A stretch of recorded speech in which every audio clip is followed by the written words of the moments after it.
কেউ পড়েছে পিঙ্ক, এবং মা বোনেরা যারা এসেছেন, মহিলা নেত্রী, ভাই বোনেরা, সকলকে আসসালামু আলাইকুম। হিন্দু ভাইদের প্রতি জানাই আমার আদাব। মোর কথা কি শোনা যাচ্ছে ভাই? ওইদিকে সবুজটা কায়, সবুজ গেঞ্জি কায়, এগুলা যুব দল। এই হলুদ গেঞ্জি স্বেচ্ছাসেবক দল। ওই পিঙ্ক গেঞ্জি কায় কৃষক দল।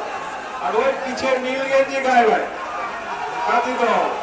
সবাইকে আমি দেখতে পাচ্ছি। ধন্যবাদ আপনাদেরকে, ধন্যবাদ আপনাদের সকলকে, ধন্যবাদ মহিলা দলকে, আপনারা যারা এসেছেন। আমি কৃতজ্ঞ আপনাদের ডিমলাবাসীর কাছে, আমি কৃতজ্ঞ নীলফামারীবাসীর কাছে। আপনারা যে আবেগ দেখিয়েছেন, আপনারা যে এখানে এসেছেন, আমি কৃতজ্ঞ, আমার পরিবার কৃতজ্ঞ, বিএনপি কৃতজ্ঞ, আপনাদেরকে ধন্যবাদ জানাই। আপনারা, আমি যে কয়েকদিন জেলে ছিলাম, আপনারা এখানে বিভিন্ন কর্মসূচি পালন করেছেন নীলফামারী জেলায়, চমারে, কিল্লায়, সব জায়গায়। সেই জন্য আপনাদেরকে আমি আন্তরিকভাবে ধন্যবাদ জানাই। মোর কথা কি শোনা যাচ্ছে ভাই?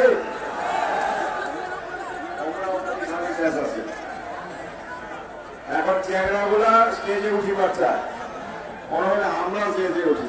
তো সবাই যদি স্টেজে আসে তো মই নিচে যাই, সবাইকে স্টেজে উঠিবার পারবে? তো ভাই তোমরা শুনে, তোমরা চুপচাপ থাকেন একটু। এই যে বর্ষা, বৃষ্টি আসতে পারে, এখানে এত মানুষ, সবাই কষ্ট পাবে। দয়া করে বিবেচনা করে একটু চুপ থাকেন। দুইটা কথা বলার যদি সুযোগ পাই, এটা ন্যায্য হবে না আমি যদি দুইটা কথা না বলার সুযোগ পাই। সুতরাং আশা করি যারা এখানে আছেন, যাদের নেতৃবৃন্দ আছেন, ওনাদেরকে শান্ত রাখেন। মনের ভিতরে, একটা পরিবারের ভিতরে অনেক ভাই বোন থাকলে সবার সঙ্গে সবার মিল থাকে না, এটা স্বাভাবিক। আমার কারোর সঙ্গে কারো বেশি মিল থাকে, এটাও স্বাভাবিক। হয়তো বা আমাদের বড় পরিবার, একজনের সঙ্গে আরেকজনের মনোমালিন্য থাকতেই পারে। তাই বলে এই মিটিংটা আমাদের গোটা পরিবারের মিটিং। এই পরিবারের এই মিটিংকে কোনোভাবে নস্বাত করা যাবে না। সুতরাং আমাদেরকে খেয়াল রাখতে হবে আমাদের বৃহৎ স্বার্থ, দেশের ক্ষেত্রে, দলের ক্ষেত্রে, জাতির ক্ষেত্রে আমাদের ক্ষুদ্র ক্ষুদ্র স্বার্থকে বড় করে আমাদের বৃহৎ স্বার্থকে কোনোভাবে জলাঞ্জলি দেওয়া যাবে না। সেটা আপনাদের সকলের প্রতি আমার অনুরোধ। আপনারা যারা নেতৃবৃন্দ আছেন, আপনারা যারা দর্শক আছেন, আপনাদের সকলের কাছে আমার অনুরোধ যে এই যে গত 16 বছর যে বিভীষিকাময়, যে ফ্যাসি, যে মাফিয়া অত্যাচার, খুন, রাহাজানি, গুম, এগুলোর ভিতর দিয়ে আমরা গেছি এই বিশৃঙ্খলার জন্য, দেশের কতিপয় দুষ্টু লোকের চক্রান্তের জন্য, দেশের কতিপয় লোভী সরকারি এবং বিভিন্ন সংস্থায় এই বিভিন্ন অফিসারদের কিছু কুচক্রী মহলের জন্য কিন্তু আমরা গত 16 বছর ধরে অত্যাচারিত হয়েছি। আপনারা কি চান সেই অত্যাচার আবার চলবে? আমরা কেউ চাই না। ইনশাল্লাহ দেশে একটা পরিবর্তন এসেছে, আল্লাহর রহমত হয়েছে জন্য এই পরিবর্তনটা হয়েছে। আপনারা দেখেছেন যে আল্লাহ কিভাবে মানুষকে সম্মান দেয়, আবার কিভাবে মানুষকে সম্মান নিয়ে যায়। এই গত 9 মাসে আমরা দেখেছি যে দুপুরবেলা ওই প্রধানমন্ত্রীর জন্য নাকি ভাত রেডি করা ছিল, নাকি মাছ মাংস সব রেডি করা ছিল, কিন্তু রিজিক কি জিনিস দেখেন, আল্লাহর মাইন্ড কি জিনিস দেখেন। বলে না আল্লাহর মাইন্ড দুনিয়ার মাইন্ড। তো ভাত রেডি, কিন্তু তারা ভাত খাওয়ার সুযোগ পায় না, তবে সবাইকে নিয়ে পালাইতে দিচ্ছে। অতিরিক্ত ওরা ডিস্টার্ব করছে দেখেন, এই জন্য। এবং এই যে অসম্মানিত সে হলো, কিন্তু পক্ষান্তরে দেখেন আমাদের নেত্রী বেগম খালেদা জিয়া, যাকে তারা তীরে তীরে হত্যা করতে চেয়েছে, যার কোনো অন্যায় নাই, যাকে একটা ভুয়া মামলা, অর্থ আত্মসাতের মামলা দিয়েছে। কত টাকার?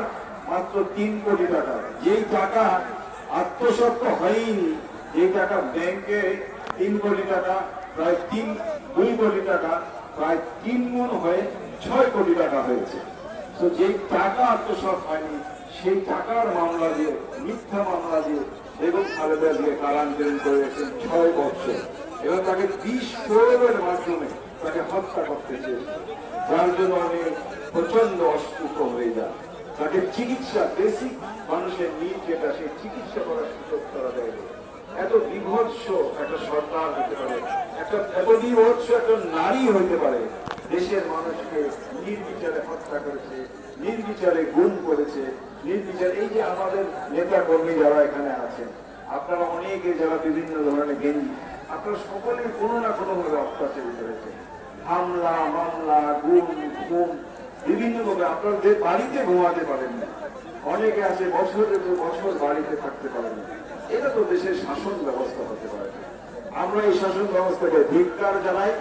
আমরা চাই যে একটা গণতান্ত্রিক ব্যবস্থা এই দেশে ফিরে আসুক, আমাদের নির্বাচিত প্রতিনিধিদের মাধ্যমে সরকার গঠিত হোক, এবং যত তাড়াতাড়ি সেটা সম্ভব হবে তত তাড়াতাড়ি আমরা আপনাদের কাছে সুব্যবস্থা, সুশাসন পৌঁছে দিতে চেষ্টা করব। আমরা দেখছি বর্তমানে এই অন্তর্বর্তী সরকার, তারাও নির্বাচন নিয়ে নানা টাল বাহান আরম্ভ করেছে। আমরা চাই না এই সরকারের বিরুদ্ধে যেতে, আপনারা দেশের জনগণ চায় না এই অন্তর্বর্তী সরকারের বিরুদ্ধে যেতে। বিএনপি সর্বাত্মক ভাবে এই সরকারকে সমর্থন করে দিয়ে যাচ্ছে, এবং বিএনপি সর্বাত্মক ভাবে সমর্থন করে যাবে যতক্ষণ পর্যন্ত তারা এই দেশকে একটা সঠিক পথে নিয়ে একটা গণতান্ত্রিক পন্থায় নির্বাচন দেবে। কিন্তু এটা যদি ব্যত্যয় হয়, তাহলে অতীত থেকে শিক্ষা আপনারা নেন। যারা আজকে অন্যরকম চিন্তা করছেন, এই সরকারের ভিতরে কিছু গ্রুপ আছে, তারা অনেক রকম চিন্তা করছে। দেশে আজকে করিডোরের চিন্তা করছে মায়ানমারের জন্য, যেটা যদি করে ওই সকল দেশের সকল মানুষের অনুমতি ছাড়া বা সকল রাজনৈতিক দলের সঙ্গে আলোচনা ছাড়া, তাহলে এই দেশে একটা যুদ্ধকালীন পরিস্থিতির মধ্যে পড়লেও পড়তে পারে। তো আমরা চাই না যে আমরা শান্তিপ্রিয় দেশের লোক, এই 16 বছরের যে অত্যাচার থেকে আমরা বেরিয়েছি, আমার কোন কুচক্রী মহলের এই ক্ষমতা ধরে রাখার লোভে আজকে এই দেশটা আবার যুদ্ধ বিধ্বস্ত হোক এবং নির্বাচনটা আমাদের পিছিয়ে যাক।